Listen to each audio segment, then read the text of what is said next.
Hello student. तो बेटा आप सभी कल वीडियो देखे होंगे बहुत अच्छे से और जो भी डाउट होगा मैंने बोला था आप लोगों को पूछिएगा करके। आज जो है हम कुछ और महत्वपूर्ण क्वेश्चनों पर हम बात करेंगे। कल आपका परीक्षा है तो उसके लिए कुछ इंपॉर्टेंट क्वेश्चन चैप्टर 1 से हम लेकर आए हैं। देखिएगा कि एक प्रश्न है बेटा, यहाँ पे चलिए हम देखते हैं। एक प्रश्न हम यहाँ पे लेते हैं कि जांचिए कि gx px का एक गुणनखंड है यदि gx बराबर x प्लस 4 है। यदि gx इक्वल टू क्या बेटा x प्लस 4 है और px इक्वल टू क्या बेटा, क्वेश्चन में क्या है x square plus 2x minus 1, x square plus 2x minus 1, ये क्वेश्चन है बेटा। ठीक है, इसे क्या करना है, हमें सॉल्व करना है। ठीक है जी, किस प्रकार से बनेगा बहुत ध्यान से समझिएगा। चलिए, शेषफल प्रमेय तो आप सभी जानते हैं, हम हल करते हैं इसको। ठीक है, हल करेंगे x प्लस 4 इक्वल्स टू 0। शेषफल प्रमेय से हम लेंगे तो x इक्वल टू प्लस 4 उधर जाएगा तो क्या होगा बेटा -4। समझ में आ रहा है? Yes sir. ठीक है, और यहाँ पर हम क्या करेंगे, इस px में क्या करेंगे, इस पूरे वैल्यू को पुट अप करेंगे। तो p -4 इक्वल्स टू x की जगह क्या पुट करेंगे हम यहाँ पर -4 स्क्वायर है यहाँ पर तो स्क्वायर प्लस 2 और x की जगह क्या पुट होगा -4 -1। ठीक है, 4 के स्क्वायर जो होगा बेटा वो 16 होगा और प्लस माइनस माइनस और 4 दूने 8 माइनस 1, 16 माइनस माइनस प्लस होगा, जोड़ेगा तो 8 में जोड़ने पर क्या होगा 9। ठीक है, 16 में 9 घटाइए कितना होगा 7। इस तरीके से बेटा जी अगर इस प्रकार से जो क्वेश्चन आते हैं तो आप लोग को इसी तरीके से क्या करना है, उसे सॉल्व करना है। ठीक है, किसी कोई डाउट? No sir. समझ में आ रहा है ना? Yes sir. ठीक, वेरी गुड। दूसरा प्रश्न देखते हैं इसी तरीके से हम। अगर आपको देखो इस प्रकार क्वेश्चन तो फिक्स आने वाला है, ठीक है, तो ऐसा अगर आए तो कंफ्यूजन होना, मतलब यहाँ पर क्या करना, अगर प्लस है तो सीधा माइनस पर पुट करते जाना है और अगर -4 है तो प्लस पर डालते जाना है। ठीक है, या जो भी नंबर होगा उसके हिसाब से आप लोग बनाइएगा। ठीक है, समझ आया आप लोगों को? Yes sir. ठीक, और कुछ हम यहाँ पर प्रश्न देखते हैं गुणनखंड वाला। हम चलिए देखते हैं यहाँ पे कि यहाँ पर एक प्रश्न दिया गया बेटा कि x square plus 10x plus 24 को शून्यकों का योगफल एवं गुणनफल क्या कीजिए, इसे ज्ञात कीजिए। ठीक है, ये प्रश्न है, कैसे बनेगा चलिए ध्यान दीजिएगा। ठीक है, a बराबर देखिए यहाँ x के आगे कुछ नहीं मतलब 1 है। ठीक है, b के आगे कुछ है क्या, सॉरी b बराबर लिखेंगे x के आगे क्या है 10 तो 10, c बराबर लिखेंगे 24। समझ में आ रहा है बेटा? और शून्यकों का योगफल बोला है, क्या बोला है, शून्यकों का योगफल। तो शून्यकों का योगफल का सूत्र होता है -b/a। ठीक है, तो यहाँ पर माइनस का माइनस लिखेंगे, b का मान कितना है जी 10 और a का मान कितना है 1। ठीक है, और गुणनफल की अगर हम बात करें उसका सूत्र होता है c/a। c की जगह क्या है 24, तो 24/a। ये क्या है, इस तरीके से आपके 2 नंबर की प्रश्न ये आएंगे। इसी तरीके से आप लोगों को क्या करना है, इसे हल करना है। ठीक है, अच्छे से समझिएगा, बनाइएगा, और बहुपद से रिलेटेड मैंने और वीडियो डाले हैं उसे बिल्कुल देखिए। ठीक है बेटा? Yes sir. इसे नोट कीजिए।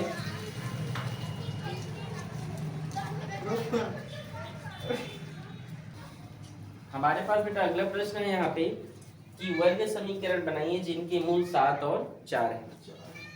कैसे हल होगा चलिए देखिए, वर्ग समीकरण हमको बनाना है। तो देखिए अल्फा इक्वल्स टू हम लिखेंगे यहाँ पर 7 और बीटा इक्वल्स टू हम लिखेंगे यहाँ पर 4। वर्ग समीकरण का फॉर्मूला होता है x square minus alpha plus beta x plus alpha into beta equals to 0। ठीक है, एक्स स्क्वायर माइनस अल्फा का वैल्यू क्या बेटा 7 प्लस बीटा का वैल्यू क्या है 4, एक्स का x प्लस 7 गुणा 4 equals to 0। X square minus 7 में 4 जोड़ेंगे कितना होगा 11। ठीक है, x का x प्लस 7 चौक 28। ये क्या है बेटा, इस प्रकार से जो है आपको अगर परीक्षा में ध्यान दीजिए कि वर्ग समीकरण बनाइए जिनके मूल 7 और 4 हैं। इस प्रकार से कोई भी क्वेश्चन आ जाए 7 की जगह दूसरा नंबर हो जाए कोई दिक्कत नहीं है, बनाना सिर्फ इसी तरीके से आप ठीक है बेटा, Yes, कोई भी sir. डाउट तो नहीं है आप लोग को?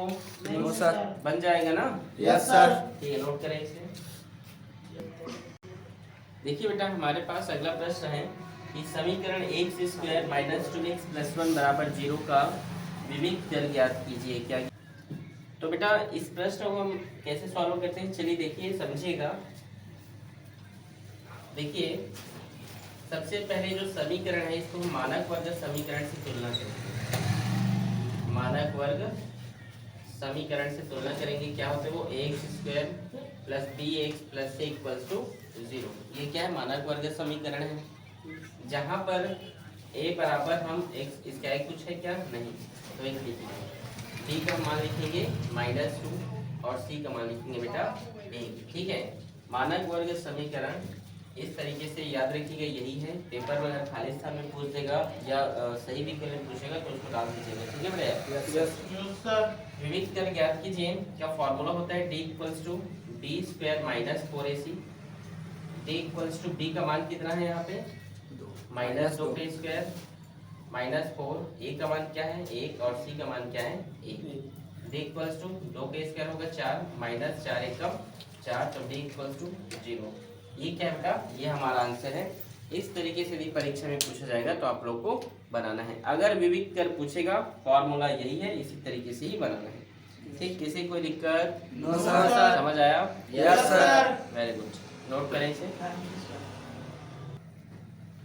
हमारे पास बेटा अगला प्रश्न है कि समांतर श्रेणी 11, 13, 15, 17 के 14 पदों तक क्या ज्ञात कीजिए? योगफल ज्ञात कीजिए।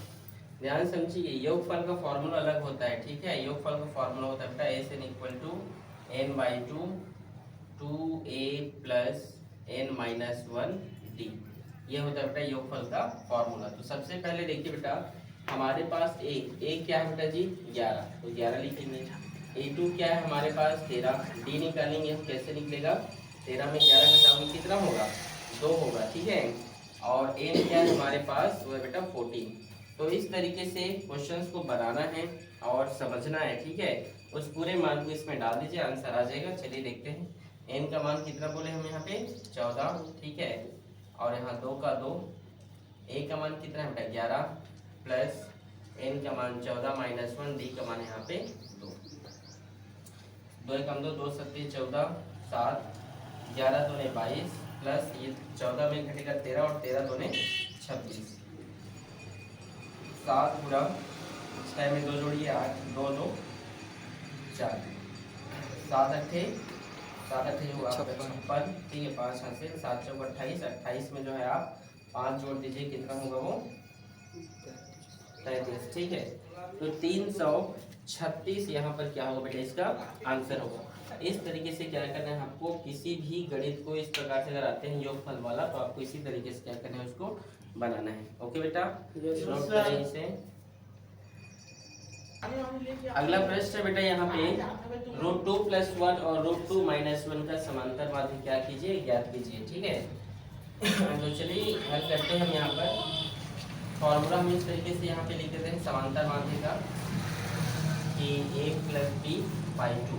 ठीक है, तो यहाँ पर इसका मान डालिए √2 + 1 और ये प्लस का प्लस, फिर √2 - 1। ये दोनों वैल्यू हम लिखे, नीचे में 2 का 2। ये 1 पॉजिटिव नेगेटिव कैंसिल, √2 √2 2 हो गया इस तरीके से, और नीचे में 2, ये 2 2 कैंसिल। आंसर हमारा क्या हो गया बेटा? √2। इस तरीके से क्या करेंगे? जो भी अगर क्वेश्चन आए तो उसे क्या करना है आप लोगों को बेटा जी? बनाना है। ठीक है, ठीक है, नोट करें इसे। अगला प्रश्न बेटा जी यहाँ पर ये है कि समांतर श्रेणी 9 5 1 -3 का 10वां पद क्या कीजिए? ज्ञात कीजिए। चलिए देखिए कैसे हल करते हैं इसको। a का मान बेटा यहाँ पे दिया है 9, a2 बराबर दिया है 5। हम d निकालेंगे, कैसे निकलेगा? 5 पे 9 घटाइए, 5 - 9 -4। इस तरीके से आपको बनाना है बेटा। तो वहाँ पर बोला है। ठीक है, तो कैसे उसको हम हल करेंगे? देखिए n = a + n-1 d। यहाँ पर n दिया है बेटा, वो है 10। ठीक है, n = a का मान है यहाँ पर 9, तो यहाँ पे लिखिए 9, और n का मान यहाँ पर -4 -1, और d का मान यहाँ पर आप देख सकते हैं, सॉरी n का मान यहाँ पर 10 है और d का मान यहाँ पर -1 है। तो आगे देखिए 9 प्लस 10 में गया तो 9 और ये 4 है, यहाँ पर दूसरे मतलब पूरा है बेटा, माइनस 4 इस तरीके से 9 प्लस 9 चौक 36 और प्लस माइनस क्या होगा यहाँ पर माइनस, ठीक है। इसको हल करने पर आएगा बेटा 27 और 36 बड़ा है इसलिए इसका साइन भी लगेगा -27। इस तरीके से इसको हल करना है। देखिए बेटा जी अगला प्रश्न यहाँ पर आप देख सकते हैं, लिखा है कि 1 + x अनुपात 3 + x अनुपात 6 + x हो तो x का क्या कीजिए मान याद कीजिए। कैसे हल करते हैं चलिए देखिए, बड़े ध्यान समझिएगा। 1 + x अनुपात 3 + x अनुपात 6 + x, ये इस प्रकार से लिखा हुआ है। तो ये 1 + x अनुपात 3 + x, यहाँ पर जो नंबर है बेटा इसको आपको दो बार लिखते हैं, इस तरीके से लिखिएगा 3 + x फिर अनुपात 6 + x। अनुपात मतलब बटे होता है तो 1 + x बटे 3 + x हम यहाँ पे लिख दिए और ये 3 + x बटे यहाँ पर हमने लिख दिया 6 + x। क्रॉस मल्टीप्लाई होगा बेटा जी, तो 1 + x का गुणा होगा 6 + x के साथ, ये दोनों सेम है तो एक बार लिखिए 3 + x का होल स्क्वायर इस तरीके से, ठीक है। समझ आया? Yes sir. एक का गुणा होगा इन दोनों के साथ और 6 का भी गुणा होगा इन दोनों के साथ। तो एक का गुणा होगा तो एक सिंपल 6 + x हम लिख दिए और यहाँ पर एक का गुणा होगा इसके साथ तो 6x और ये एक का x²। यहाँ पर एक फॉर्मूला बन रहा है a + b का होल स्क्वायर, a का स्क्वायर आपका b का स्क्वायर प्लस 2ab, ठीक है। और देखिए 6 प्लस यहाँ पे 6x और 1x को जोड़िए तो ये 7x हो गया, x² और ये x² कैंसिल हो गया बेटा, दोनों समान है बराबर क्यों है, और 3 की स्क्वायर होता है 9 और ये होगा 2 किया 6x, ठीक। समझ आया जी?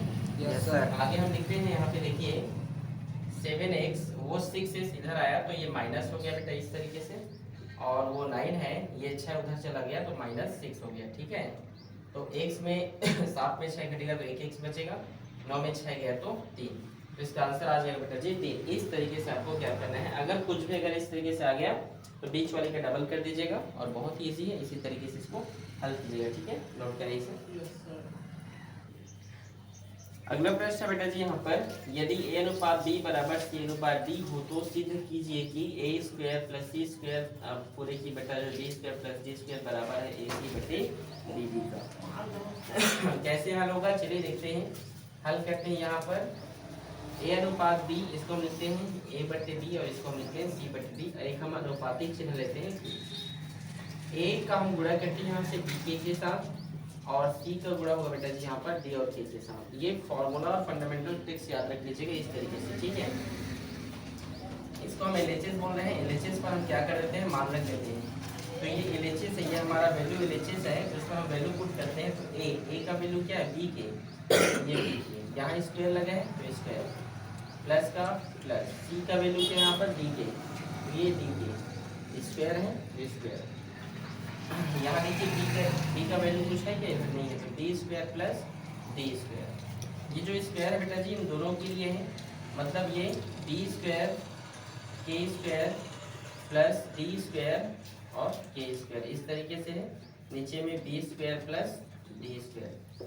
आगे देखिए k² कॉमन है, k² को एक बार लिख लीजिए, अंदर में बचा b² प्लस d² और नीचे में लिख देंगे बेटा d² प्लस d² जो लिखा है ये कैंसिल हो गया, तो यहाँ पर हमको k² क्या हुआ प्राप्त हुआ। अब सेम ये जो k² है इस RHS को सॉल्व करने में होना चाहिए, तो चलिए देखते हैं। a का मान क्या है यहाँ पर b के है तो b के लिखे और यहाँ पर गुणा है तो गुणा, c का वैल्यू क्या है d के तो d के और नीचे में क्या बेटा dd, ये d से d कैंसिल, k का गुणा होगा k²। तो देखिए ये भी सेम है ये भी सेम, बोल सकते हैं LHS बराबर है RHS। इस तरीके से अगर परीक्षा में आए तो उसको बनाइएगा, बहुत इंपॉर्टेंट, ये बहुत ही वेरी मोस्ट टाइमली क्वेश्चन है, तो इस तरीके से हल कीजिएगा, ठीक है बेटा। Yes sir. Yes sir. Note करें इसे। देखिए यहाँ पर निर्देशांक ज्यामिति से 6 से 7 नंबर का प्रश्न तो आएगा ही बेटा। देखिए आपसे खाली स्थान में पूछ देगा कि बताइए कोई भी नंबर जैसे -3, -5 कौन से चतुर्थांश में है। तो यहाँ पर 4 डब्बे इस तरीके से हम लोग समझिएगा। इस डब्बे को बोला जाता है बेटा प्रथम चतुर्थांश। क्या बोलते हैं इसको? प्रथम चतुर्थांश। ठीक है, इसको कहते हैं हम द्वितीय चतुर्थांश, इसको कहते हैं तृतीय चतुर्थांश, इसको कहते हैं चतुर्थ चतुर्थांश। ठीक है, प्रथम चतुर्थांश मतलब प्लस प्लस होता है, एक्स और वाई दोनों पॉजिटिव होंगे। और जो द्वितीय चतुर्थांश होगा बेटा, इसमें आप माइनस और प्लस होता है। इसका मतलब है कि एक्स आपका माइनस होता है और वाई क्या होता है आपका प्लस। जबकि तृतीय चतुर्थांश में इस तरीके से माइनस माइनस होते हैं और उसको बेटा प्लस और माइनस। तो इस तरीके से आपको क्या करना है, अगर जो है आपको पूछा जाए, जैसे देखो यहाँ पर क्वेश्चन में -3 और -5 कौन से चतुर्थांश है, तो माइनस माइनस है, तो माइनस माइनस तो तृतीय चतुर्थांश में, किसमें है? तृतीय चतुर्थांश। तो आपको समझ आ जाना चाहिए कि जो है किस तरीके से अगर क्वेश्चन पूछेगा तो आपको हल करना है। समझ में आया बेटा? जैसे क्वेश्चन देखते हैं कि 5,2 -2 कौन से चतुर्थांश है, तो 5 क्या पॉजिटिव है, 2 क्या है नेगेटिव, प्लस माइनस किस में है, तो ये चतुर्थ चतुर्थांश में। तो इस तरीके से इसको क्या करना है, आप लोग को हल करना है। ठीक है, नोट करें इसे। यदि आपसे मूल बिंदु का मान पूछेंगे, मूल बिंदु का मान क्या होता है, तो आप सभी जानते हैं कि मूल बिंदु का मान हमेशा 0,0 होता है। ठीक है, ये याद रखिएगा। इस तरीके से अगर जो भी प्रश्न अगर आपसे पूछे जाएंगे तो आप लोग को बनाना है। निर्देशांक ज्यामिति में 2 फॉर्मूला मेन है, एक दूरी ज्ञात करने वाला और दूसरा प्रवणता वाला। ठीक है, √(x2 - x1) whole square plus y2 - y1 का होल स्क्वायर वाला। ठीक है, इस तरीके से आप लोग क्या कीजिएगा, प्रवणता का सूत्र यदि आप बोलेंगे तो y2 - y1 by x2 - x1। इस तरीके से जो है आप लोग बनाए। कल के वीडियो मैंने बताया था प्रवणता वाला, आज मैं आपको दूरी वाला बता रहा हूँ। कि एक क्वेश्चन है कि बिंदु, यहाँ पे देखते हैं क्वेश्चन है कि बिंदु है 3,4 से मूल बिंदु की दूरी ज्ञात कीजिए।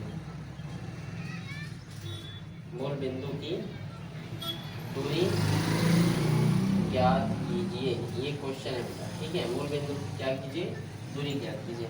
तो कैसे बनाएंगे, बड़े ध्यान से आप लोग को समझना है। ठीक है,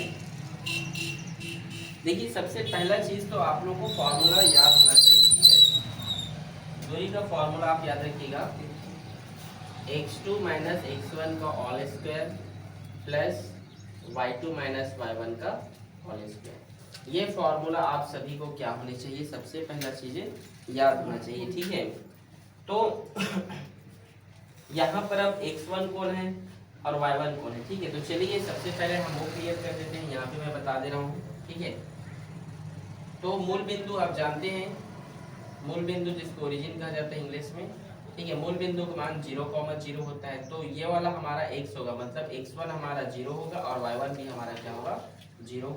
तो x2 हमारा यहाँ पर 3 होगा और y2 हमारा 4 होगा।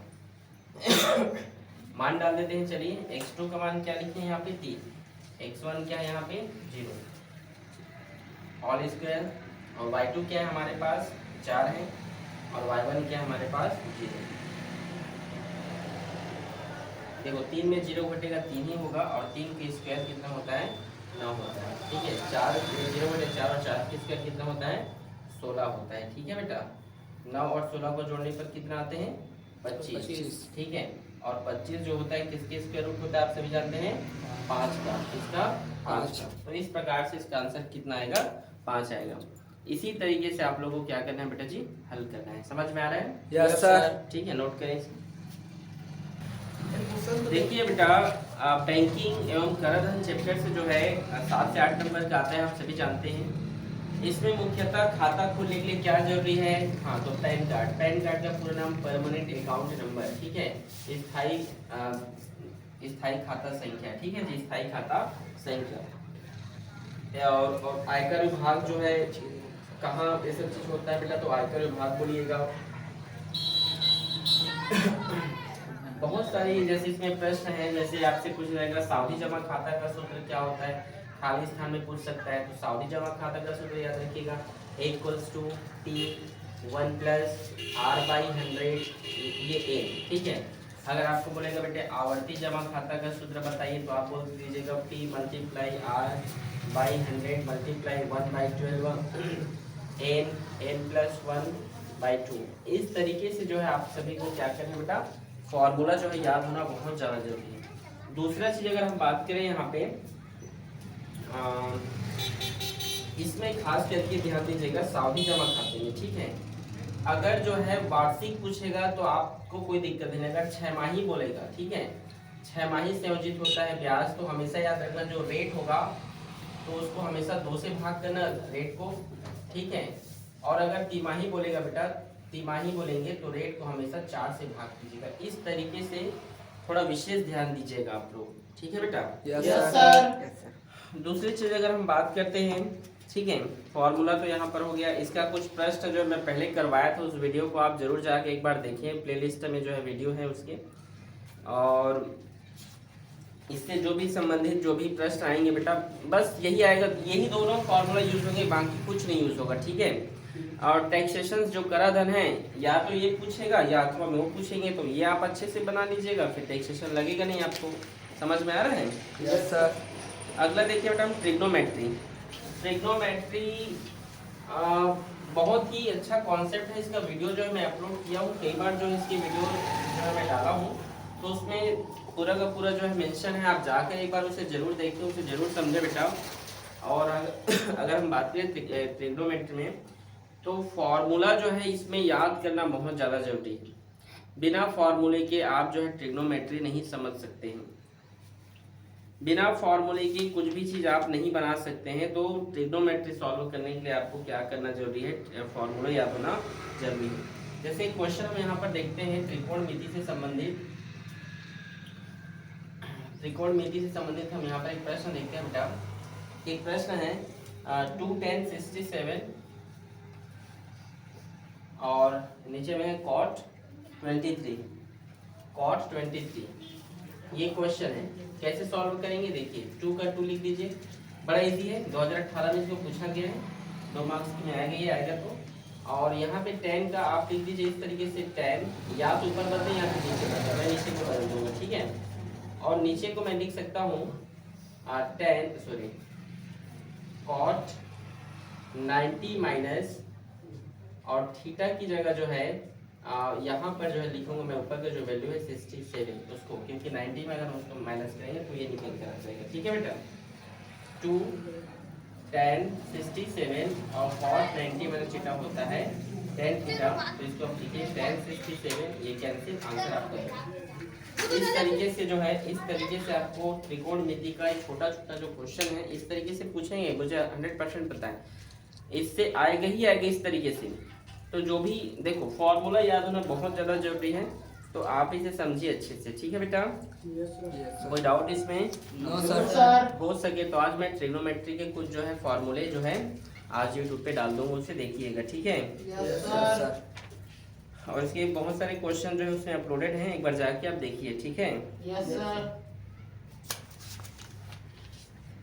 अगर हम बात करें तो आप लोग जो है क्वेश्चन, चलिए यहाँ पर हम बताते हैं, थोड़ा सा देखिएगा इसको। त्रिकोणमिति से क्वेश्चन है यहाँ पर कुछ इस तरीके से।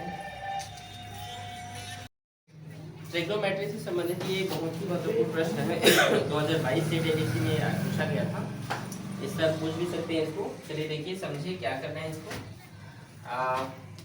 1 minus cos theta 1 plus cos theta, इसका परिमेयीकरण कर दीजिए आप, ठीक है।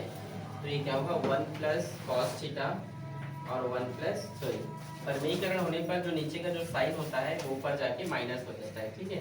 तो ये क्या होगा, ये माइनस 1 माइनस कॉस थीटा। फिर ये देखिए 1 माइनस कॉस थीटा 2 टाइम्स लिख लीजिए इसको इस तरीके से स्क्वायर करके, और नीचे भी बेटा एक फॉर्मूला बन रहा है, क्रिएट हो रहा है formula a plus b a minus b, वो होता है a का स्क्वायर माइनस b का स्क्वायर, ठीक है। और यहाँ पे देखिए फिर अगला 1 माइनस कॉस थीटा, और ये बेटा आपका 1 माइनस कॉस थीटा का फॉर्मूला होता है जी साइन स्क्वायर थीटा। क्या होता है, साइन स्क्वायर थीटा। ये दोनों में स्क्वायर है, तो इस तरीके से आप लिख लीजिए इसको 1 minus cos theta by sine theta का होल स्क्वायर, इस प्रकार से स्क्वायर को एक बार दे दीजिए, ठीक है। स्क्वायर से जो है रूट कैंसिल हो गया। वन साइन को हम दो बार इस तरीके से लिख सकते हैं, कोई दिक्कत नहीं है। आप लिख सकते हैं इस तरीके से, हम लिख सकते हैं इसको minus cos theta by sine theta. One by sine को हम कॉसिक लिखते हैं, तो ये cosec theta minus cos by sine को हम कॉट थीटा लिखते हैं। तो इस तरीके से आप देख सकते हैं ये वाला वैल्यू और ये वाला वैल्यू हमारा प्रूफ हो गया। इस तरीके से अगर परीक्षा में पूछा जाता है तो आप लोग को बनाना है, ठीक है बेटा? Yes sir. नोट करें इसे। Yes sir.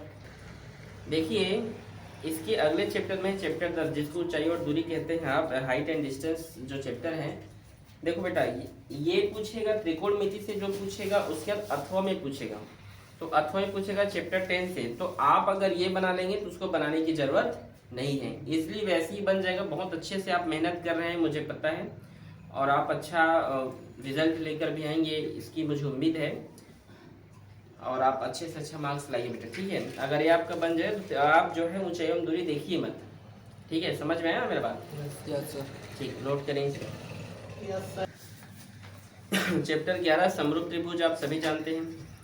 समरूप त्रिभुज में आप जो है उन त्रिभुजों के बारे में जो है जैसे पाइथागोरस थ्योरम ये सभी के बारे में उससे पूछा जाएगा, आप उसे अच्छे से समझिएगा और बनाइएगा। उसी के अकॉर्डिंग जो है सारे के सारे क्वेश्चंस आपको बनाएंगे, ठीक है? ये सॉरी आएंगे एग्जाम में, ठीक है जी? इसके बाद समरूप त्रिभुज, उसमें कंस्ट्रक्शन वाला है, आप उसको बहुत वृत्त एवं स्पर्श रेखाएं वाला, ये बहुत ही सिंपल है। चैप्टर 12 जो है, देखो चैप्टर 11 से लेकर जो चैप्टर आपका 14 तक, ठीक है, या चैप्टर 13 तक, 11, 12, 13, चैप्टर 11, 12, 13 7, 8, 9 नंबर का पूछेगा। उसमें आप थेल्स पाइथागोरस ये सभी को अच्छे से देख लीजिएगा। चैप्टर 12 में जो है त्रिभुज वाला देख लीजिएगा, वही समरूपता है उसमें, और कुछ नहीं है। और चैप्टर 13 से प्रश्न आएंगे, उसे आपको छोड़ना नहीं है। क्या है उसमें? कंस्ट्रक्शन करना है, रचना। जो भी आप रचना किए रहेंगे, जो भी मैंने एक वृत्त खींचा ऐसे काटा, जो भी आपको लिखना है आप लिखिएगा, मार्क्स नहीं कटेगा, 4 मार्क्स का आएगा। तो उसको आपको बनाना ही बनाना है, रचना करना है। चाहे ये भी मैंने एक रेखा खींचा, इस प्रकार से आपको 4 सेंटीमीटर का रेखा खींचे, जो भी आपको आता है आपको उसमें क्या करना है बेटा? लिखना है, ठीक है?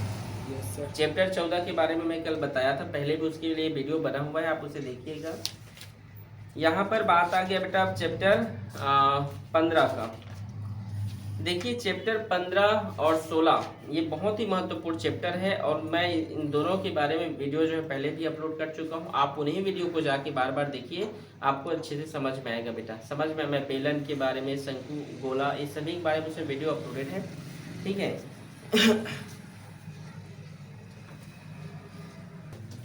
शंकु से संबंधित एक प्रश्न हम यहाँ पर हल करते हैं, बाकी जो है इम्पोर्टेंट एक क्वेश्चन है जो भी बना रहा हूँ। और गोला और बेलन से संबंधित प्रश्न जो मैं पहले भी बनाया हूँ, उसे आप लोग एक बार जाकर प्लेलिस्ट में जरूर चेक कीजिए बेटा, और देखिए एक बार, ठीक है? चलिए एक प्रश्न है कि यदि एक शंकु के आधार का व्यास 14 सेंटीमीटर, प्रश्न समझिएगा, शंकु के आधार का जो व्यास है वो है 14 सेंटीमीटर, ठीक है? ये इस तरीके से हम शंकु बना लेते हैं, ये, ठीक है? और इसका जो व्यास है वो कितना दिया है बेटा? 14 सेंटीमीटर। और क्या बोला है वो? और बोला है कि उसकी जो ऊंचाई है वो है, इसकी जो ऊंचाई है वो है आपका बेटा 24 सेंटीमीटर, 24 सेंटीमीटर इसकी ऊंचाई है, 24 सेंटीमीटर। तो शंकु का हमें संपूर्ण पृष्ठ, ठीक है, ऊंचाई भी यहाँ पर दे दिया है, कितना है वो? 24। तो इसका हमें क्या ज्ञात करना है, ये आपको जानना जो भी वो है, हमें इसका संपूर्ण पृष्ठ का क्षेत्रफल, और दूसरा हमें इसका आयतन ज्ञात करना है। बहुत इजी है।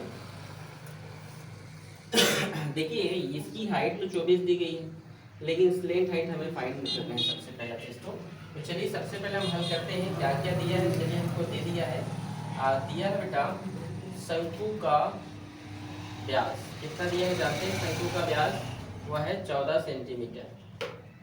तो त्रिज्या निकालेंगे, त्रिज्या कैसे करेंगे? 14/2 बराबर कितना होगा? 7 सेंटीमीटर, ठीक है? और इसके बाद इसकी ऊंचाई भी हमें दे दिया गया है, वो है 24 सेंटीमीटर, ये इतना हमें दे दिया गया। तो अब हम क्या करेंगे? शंकु का हम तिर्यक ऊंचाई ज्ञात करेंगे। सबसे पहले क्या ज्ञात करेंगे बेटा? तिर्यक ऊंचाई, वो होता है L = r square plus h square. तो l equals to r, r का वैल्यू क्या है आप बताइए, त्रिज्या क्या है 7, 7 के स्क्वायर, हाइट क्या है 24, 24 के स्क्वायर, हम इसको और हल करते हैं, एल इक्वल्स टू 7 के स्क्वायर होता है 49 और 24 का होता है 576, ठीक है। इसको प्लस करने पर आएगा 625, ठीक है, जो होता है 25 का स्क्वायर रूट होता है, मतलब हमें पता चल गया स्लेंट हाइट कितना है 25 है, ठीक है। अब क्या ज्ञात करना है, अब हमें शंकु का सबसे पहले ज्ञात कर लेना है संपूर्ण पृष्ठ, प्रश्नानुसार। तो शंकु का क्या है संपूर्ण पृष्ठ, शंकु का संपूर्ण पृष्ठ का फॉर्मूला होता है जी पाई आर और आपका होता है आर प्लस एच, ठीक है। इसका क्या होता है, इसका फॉर्मूला होता है pi r, r plus sorry l, r plus l, ठीक है, ये इसका क्या होता है फॉर्मूला होता है। तो चलिए देखिए पाई का वैल्यू क्या होता है 22/7 और त्रिज्या क्या होता है हमारे पास, त्रिज्या क्या है 7 है, तो 7 लिखिए, त्रिज्या 7 और स्लेंट हाइट निकल कर आए यहाँ पर आप देख सकते हैं 25, ठीक है। 7 से 7 कैंसिल हो गया, 22 गुणा 25 में 7 जोड़ने पर होगा आपका ये 32, ठीक है, और 2 2 4, इसका 22 2 44, ठीक है, गुणा कर देंगे तो होगा आपका 70, 704, ठीक है। और संपूर्ण पृष्ठ निकालें तो ये होगा आपका सेंटीमीटर स्क्वायर, ये आपका निकल कर आ गया है बेटा संपूर्ण पृष्ठ का क्षेत्रफल। अब हमें क्या करना है, इसका आयतन भी फाइंड करना है। तो आयतन क्या होता है शंकु का, शंकु का आयतन का सूत्र होता है 1/3 पाई आर स्क्वायर एच, ये क्या होता है शंकु के आयतन का सूत्र है, मैं यहाँ पे लिख दे रहा हूँ। तो चलिए हल करते हैं, 1/3 पाई का वैल्यू 22/7, त्रिज्या हमें दिया है कितना है 7, 2 बार हम लिखेंगे क्योंकि स्क्वायर है और हाइट ये 24, ठीक है। 7 से 7 कर दिया, 3 एकम 3, 3 8 24 हो गया, और हमारे पास गुणा करने पर आएगा, यहाँ पे कर दे रहा हूँ 22 गुणा 7 8 56, और इसका गुणा करने पर होगा 22, एक मिनट इसका हम गुणा कर ले रहे हैं, 1232, ठीक है, 12 यहाँ पे लिख दे रहा हूँ 1232 सेंटीमीटर क्यूब, ठीक है। इस तरीके से बेटा ये क्या होगा, ये इसका ये आंसर है, ठीक है। जो भी प्रश्न है इससे रिलेटेड आपको इसी तरीके से बनाना है, इसे आप नोट करें सबसे पहले। तो देखिए बेटा ये तो हो गया चैप्टर 15 से, चैप्टर 16 100% आएगा बहुलक माध्यिका। मैं सबको अच्छे से पढ़ाया हूँ डिटेल में बहुलक माध्यिका को, आपको मैं रिक्वेस्ट कर रहा हूँ एक बार प्लेलिस्ट चेक कीजिए, वहाँ पर जाकर वीडियो को देखिए और उसे बार बार समझिए बेटा। बाकी पूरा जो है वन शॉट में जो है मैं आपको पूरा का पूरा बुक जो है एनालिसिस पढ़ा दिया हूँ, आप इसे अच्छे से समझे बेटा, देखें। और आपके कल की परीक्षा के लिए बेटा आप सभी को ढेर से शुभकामनाएँ और ऑल द बेस्ट, और मैं उम्मीद करता हूँ कि आप सभी जो है गणित में बेहतर से बेहतर नंबर लेकर आएंगे। ओके बेटा, ऑल द बेस्ट।